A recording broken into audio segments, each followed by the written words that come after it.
கோவை மாவட்டம் நீலாம்பூர் அருகே தனியார் பேருந்து நிலை தடுமாறி பாலத்தின் மீது சாய்ந்ததில் 20 பயணிகள் காயமடைந்தனர்.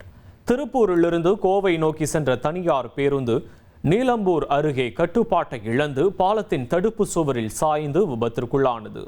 பேருந்து அதிவேகமாக வந்ததால் பாலம் ஏறும் திருப்பத்தில் ஓட்டுநரின் கட்டுப்பாட்டை இழந்து சாலையின் இடதுபுறமாக இருந்த பாலத்தின் பக்கவாட்டு சுவரில் பலத்து சாய்ந்திருக்கிறது. இந்த விபத்தில் பேருந்தின் இடதுபுறம் அமர்ந்திருந்த மற்றும் இடிபாடுகளில் சிக்கிய சுமார் 20 பயணிகள் லேசான மற்றும் பலத்த காயமடைந்தனர். விபத்து சத்தம் கேட்டு ஓடி வந்த அருகிலிருந்த பொதுமக்கள் மற்றும் வாகன ஓட்டிகள் உடனடியாக பேருந்தின் கண்ணாடிகளை உடைத்து உள்ளே இருந்த பயணிகளை பத்திரமாக மீட்டனர்.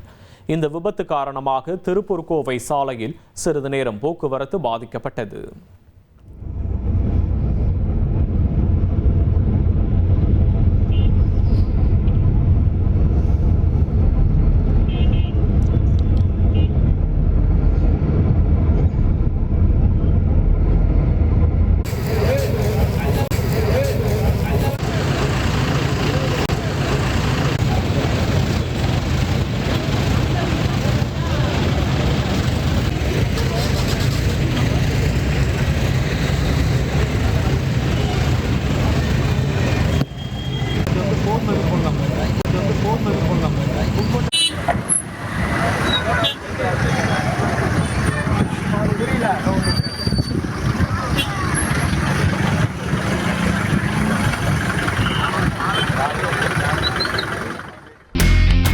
இனி செல்லும் இடமெல்லாம் செய்தி.